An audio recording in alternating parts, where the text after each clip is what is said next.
మీరు కన్వర్ట్ క్రిస్టియనా? ఓకేనా? హిందూ అయితే క్రిస్టియన్ మారాను. మరి అంతే కదా, ఇక్కడ అందరూ హిందువులే కదా, వేరే వాళ్ళకి ఎవరు పుట్టలేదు, అందరూ మన వాళ్ళే. మీరు రాజుగారు ఎన్నాళ్ళు అయిందన్న అలా మారి? నేను మారి 3 సంవత్సరాలు సార్. 3 ఏళ్ళు అయింది. ఓకే నాన్న చెప్పండి నాన్న.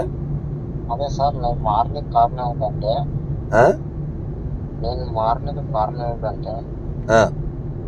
హిందూ దేవుళ్ళు నాకు ఎవరు మంచిగా అనిపించలేదు సార్. హిందూ దేవుళ్ళు మీకు మంచిగా అనిపించలే? అందుకే యేసుక్రీస్తు నా కొరకు చనిపోయారు పాపాల కోసం అనుకుని. కాదు ఏంటి ఈ పాత పాటే వినపడుతుంది ఎప్పుడును? ఏమన్నారు? మీకోసం చచ్చిపోయాడా? నా పాపాలు, నేను చేసిన పాపాల కోసం. నువ్వు ఎప్పుడు చేసావు పాపాలు సార్? నువ్వు ఎప్పుడు చేసావు పాపాలు? ఇప్పుడు పాపం అంటే ఏందన్నా?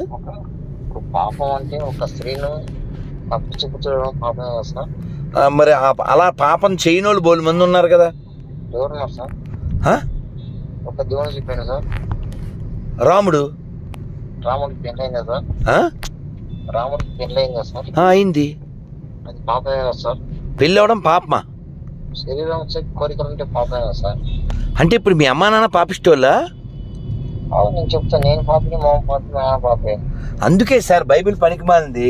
మనకి వేదం ఏం చెప్పింది? మనం పుణ్యాత్మలో అని చెప్పింది, అమృతపుత్రులో అని చెప్పింది. నువ్వు పాపిష్టోడు ఎందుకు అవుతావు? నువ్వు ఋషుల వారసుడివి, నువ్వు మహాత్ములకు వారసుడివి.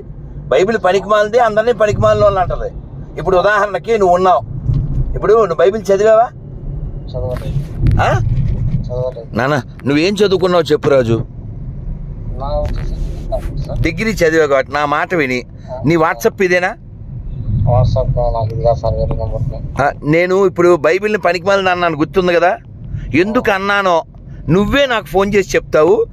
నువ్వు ఇప్పుడు ఫోన్ పెట్టాక నాకు వాట్సాప్లోంచి హాయ్ పెట్టు, నేను ఒకటి పంపిస్తాను, నా నోరు మూయించు. అది నా తప్పు అయితే ఓకేనా?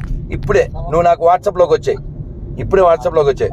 పనికిమాలిన బైబిల్, బొక్కడా బైబిల్. వీడు చదవకుండానే ఆడెవడో వీడి కోసం చచ్చిపోయాడు.